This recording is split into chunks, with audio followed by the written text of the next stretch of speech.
Hello everyone, welcome back to our channel. So in the previous lecture we have seen about the analysis and performance of a three-phase induction motor. So we have recalled the basic equations necessary to govern the working of a three-phase induction motor. So today we are going to learn about operation with unbalanced source voltages and single phasing. So what is a balanced source? So let us have a look at it first so that we can understand what is the meaning of unbalanced. So in the modern world we use a three-phase AC power system to power up all the industries. So in a three-phase system, all the three-phase magnitudes must be equal. All the three phases should be in a sequence, that is R, Y, B or A, B, C. There should not be any mess up in the sequence, and each phase should be separated by an angle of 120 degree or 2 pi by 3 radians. If these three criterions are met, then we call it as a balanced source. So now this is how a phasor diagram of a balanced source looks, and here we have considered the anti-clockwise convention. So the if the phases are in anti-clockwise, then we tell it as a phase sequence. So that is the convention. Some of the textbooks use clockwise conventions, nothing wrong in it, but it is necessary to read the prelude first, then understand the conventions, then follow the approach given by that particular author. So here I have considered the anti-clockwise convention. So three phases are equal in magnitude, they are in sequence, and each phase is separated by an angle of 120 degree. So only then I can call this as a balanced source. So we have studied about three phase voltages or three phase sources right from the beginning of the basic electrical engineering. We have also seen about it in transformers and generators and almost all the subjects we have come across. And in the power systems we started learning about these unbalances of the power supply. So practically it is a very rare scenario that all the phases will be balanced. Okay, practically it is impossible to achieve a theoretical balance. So there are certain standards to compromise these uncertainties. So now let us see what is a unbalanced source. Now when the definition of a balanced source is very clear, it can be obviously understood what is an unbalanced source. Among these three, if any one or more criteria is not met, then we call the source as a unbalanced. Okay, so here is a three-phase waveform having RYB with the different magnitudes. Phase sequence is also different. So we can call this as a three-phase unbalanced waveform. Now, how do we analyze this unbalanced waveforms? So now to draw a phasor diagram of this unbalanced waveform, then have a equation for it, it is very difficult for us because we know that in a balanced source, we represent it by Vm sin omega t, Vm sin omega t minus 120, Vm sin omega t minus 240 or plus 120.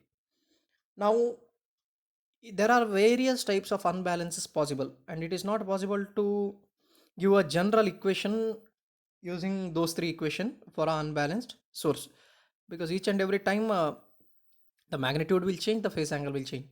So how to generalize this unbalanced source by a standardized equation? So for that, in a power system, a very beautiful concept has been introduced. So we call it as symmetrical components. So unbalanced sources are balanced considering the symmetrical components, and they are positive sequence, negative sequence, and zero sequence.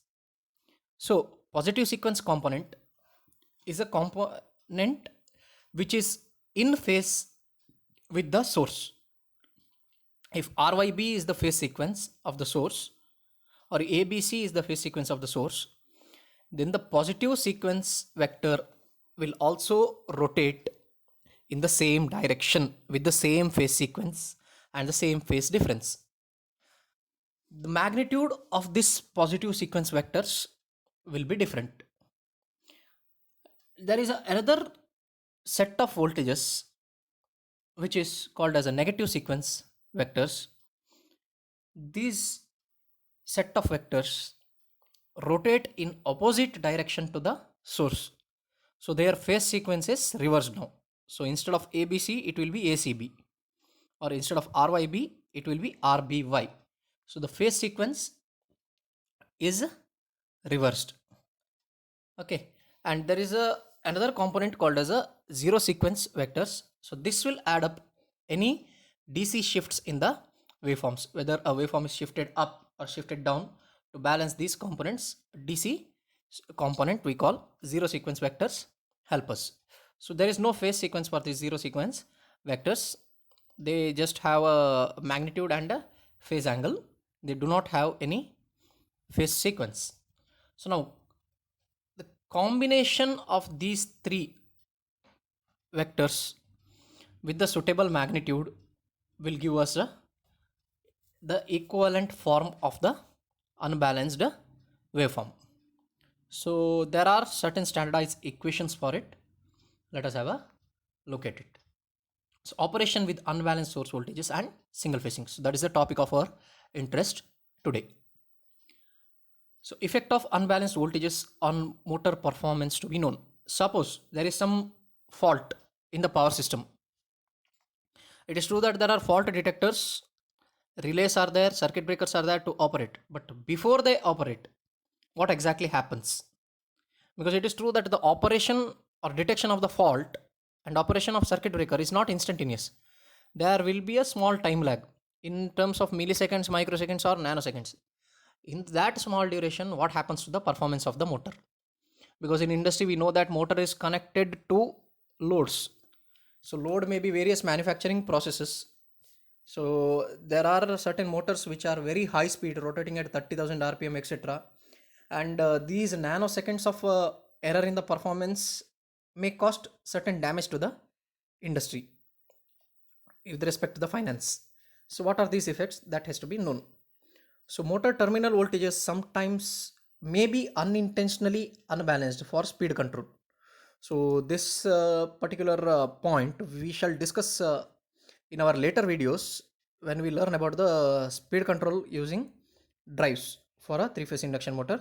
So for the time being, we'll understand that this unintentional unbalance is not good.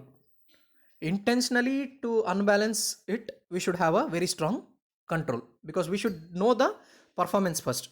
What happens when we unbalance the source, we should know it. Only then we can dare to unbalance it as per our requirement. So without knowing how this unbalance works, it is not recommended to use it. Okay, so now let VA, VB and VC be a three-phase unbalanced set of voltages. Okay, so I repeat the statement. So VA, VB, VC are unbalanced voltages here for our analysis. So we have a three-phase supply, we have three line voltages, and here we assume that the scenario we are analyzing an unbalanced situation. So now how to get the equations for this VA, VB and VC? So for this, we know that unbalanced voltages are represented by a symmetrical components, which are positive sequence, negative sequence and zero sequence voltages. So we call it as a symmetrical components relations. So this we have studied in power system analysis. So the equations for positive sequence, negative sequence and zero sequence voltages are something like this. Okay, so now we see a term alpha here. So what is this term? Alpha. So alpha is given by cos 120 plus j sine 120. So using this, it is possible to identify the magnitude Vp, Vn and V0, then represented by three symmetrical quantities. From there, it is possible to get the unbalanced voltages. Now, if you know what is Vp, Vn, V0, it is possible to find out what is Va, Vb and Vc. Okay, it is not difficult. Or if we know what is Va, Vb and Vc, it is possible to find out Vp, Vn and V0 just for analysis, because now we know that Vp is a balanced vector, Vn is also a balanced vector in opposite direction, V0 is a DC component.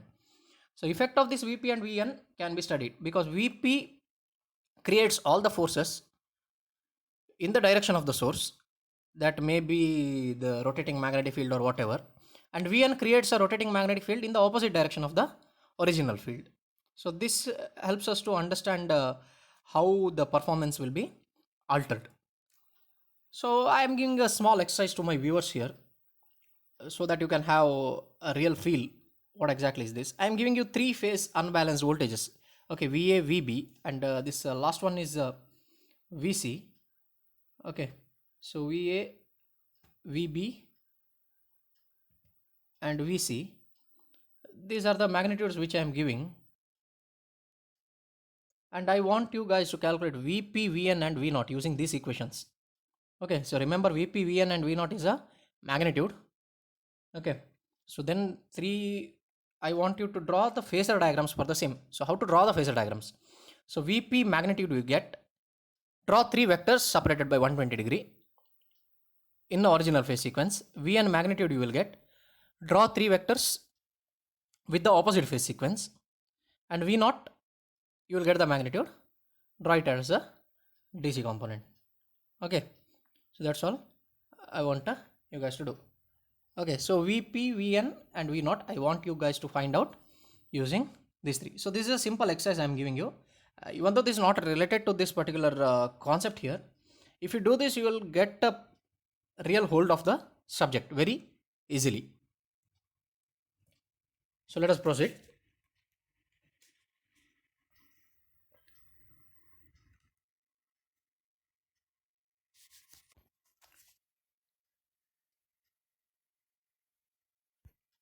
So now assuming that machine does not have neutral connection, okay, and then this zero sequence can be avoided from our analysis.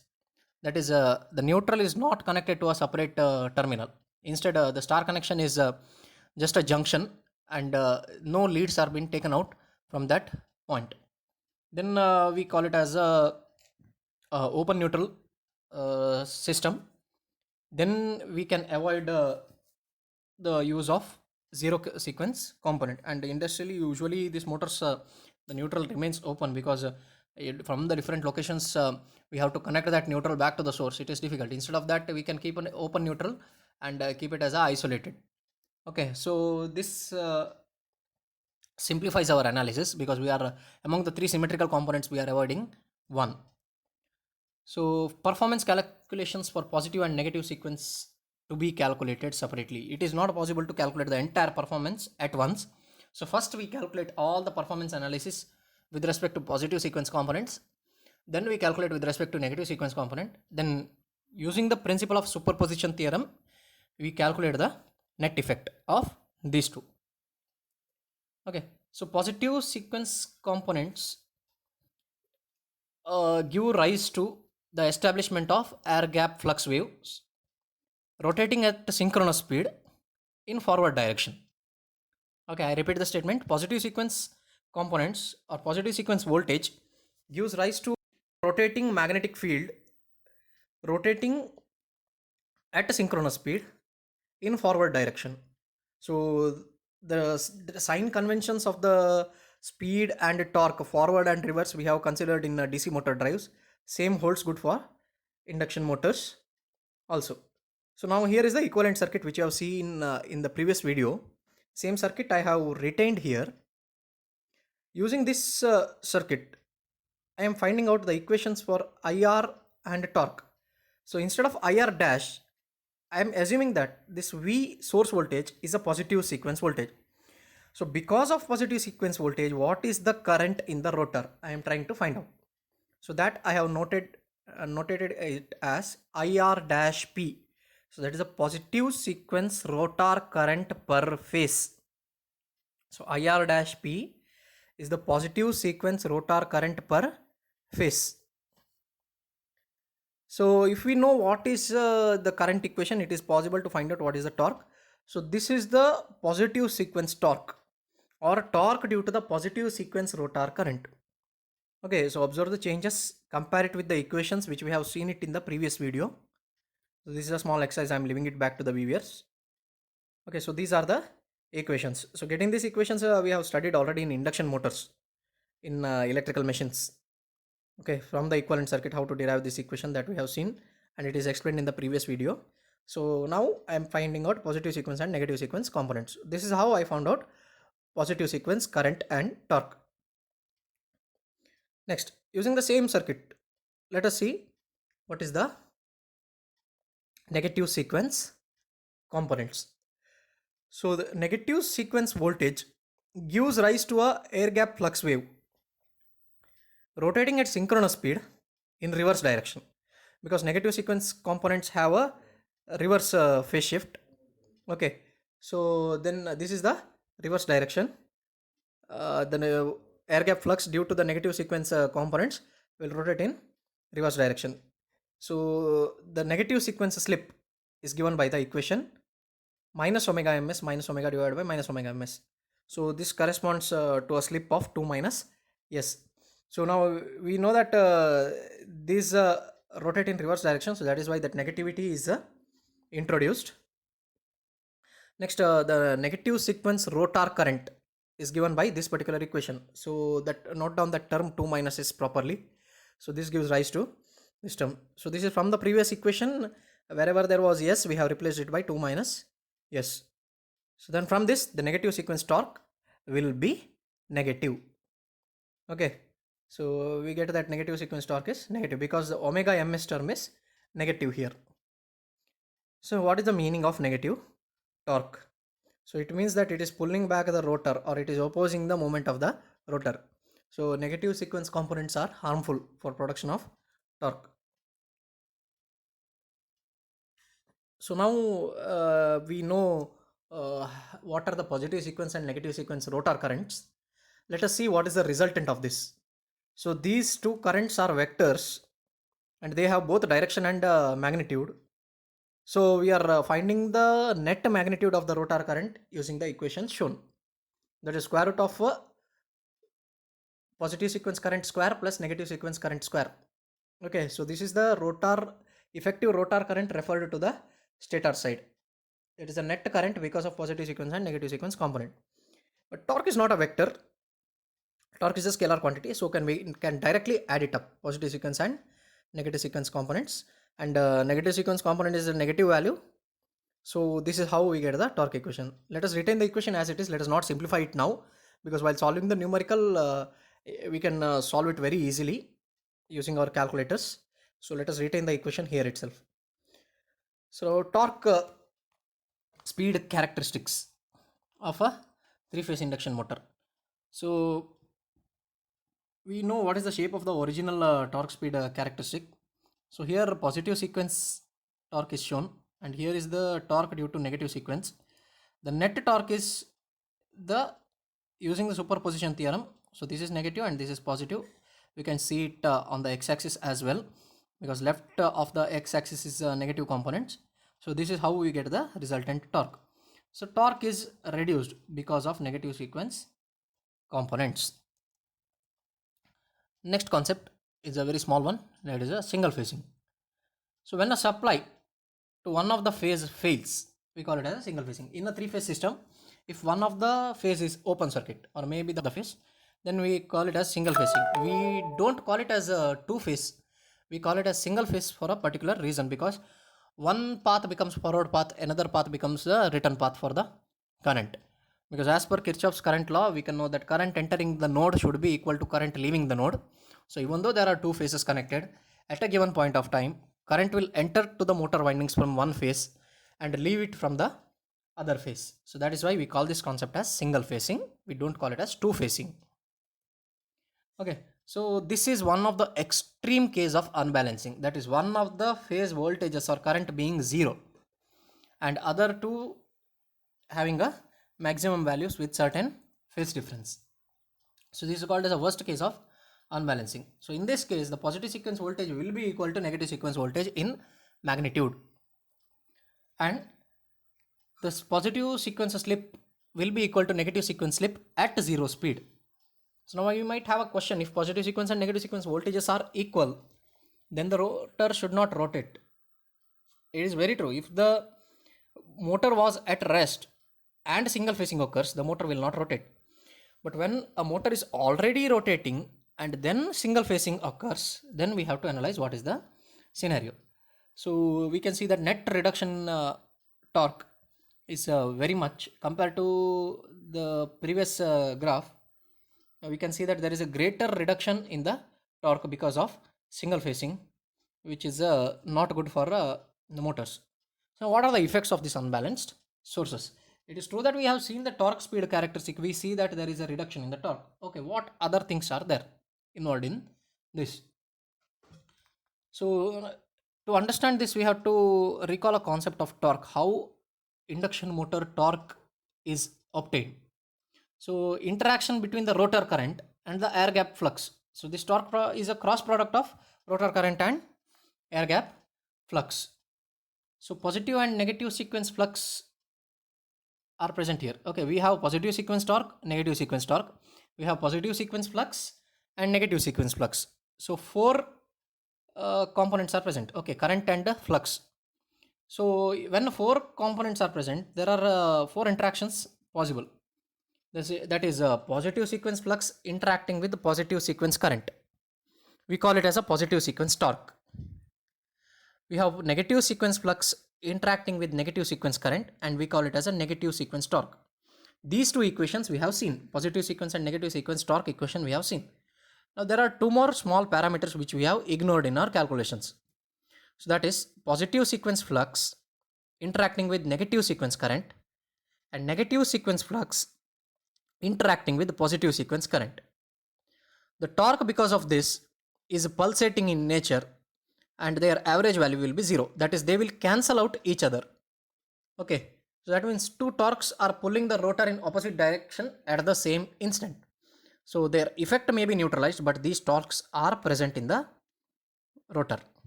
Now what happens? So this torque will create a vibration and they produce a humming noise, and this reduces the life of the motor because there will be a lot of stress in the rotor. So there is a difference between absolute zero and two quantities of opposite direction stressing on the rotor. Even though mathematically two equal and opposite direction of forces acting on the rotor, their net effect is zero. There may be certain stress points observed in the rotor. This reduces the life of the motor to a greater extent. The net torque is reduced and hence copper loss will be increased because of unbalanced voltages.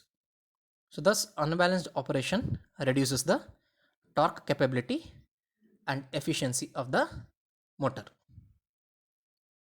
So to prevent the burning of the motor, we allow only 5% of unbalance, because in the beginning of the slide we have said that sometimes intentionally we are unbalancing the supply voltage to create to control the speed in drives methodology. So there also only 5% of unbalancing is allowed. That is for a prolonged period, and for shorter duration we can unbalance it to any extent. Okay, and as soon as the single phasing occurs, the motor is disconnected from the supply unless and until it is very lightly loaded. Okay, so these are the concepts which we had to discuss. So that's all we have got for today. Don't forget to subscribe to our channel and hit the bell icon for timely updates. Thank you.